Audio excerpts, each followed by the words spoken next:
Perserikatan Bangsa-Bangsa menyebut kesetaraan perempuan di dunia masih tertinggal jauh, meski sudah masuk salah satu dari 17 butir tujuan pembangunan berkelanjutan yang berakhir pada 2030 mendatang. Halo semuanya, pernahkah kamu melihat atau merasakan adanya perlakuan yang berbeda hanya karena perbedaan jenis kelamin? Nah, itu disebut dengan ketidakadilan gender. Secara sederhananya, ketidakadilan gender ini adalah suatu kondisi perempuan dan laki-laki yang diperlakukan secara tidak serata, hanya berdasarkan perbedaan jenis kelamin. Hal ini bisa dilihat daripada akses terhadap pendidikan, pekerjaan, pengambilan keputusan, hingga beban domestik pekerjaan yang mereka sandang. Banyak bentuk-bentuk atau macam-macam ketidakadilan gender itu, mulai dari perempuan tidak diperbolehkan dalam posisi kepemimpinan, lalu laki-laki yang dianggap lemah ketika mengasuh anak, dan gaji yang tidak serata dengan pekerjaan yang sama.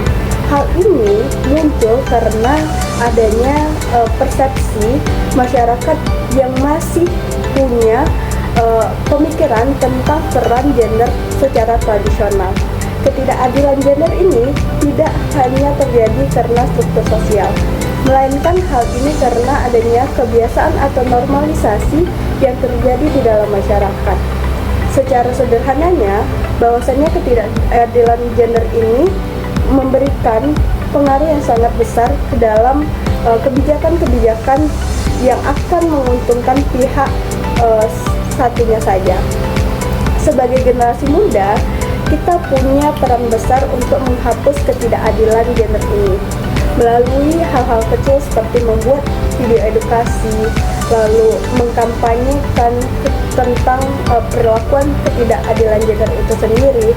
Dan ingat bahwa kesetaraan itu bukanlah hal yang sama persis, melainkan adil sesuai dengan potensi dan hak mereka.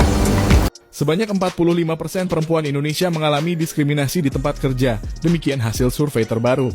Diskriminasi ini mencakup berbagai bentuk bias gender yang menghambat kemajuan karier perempuan.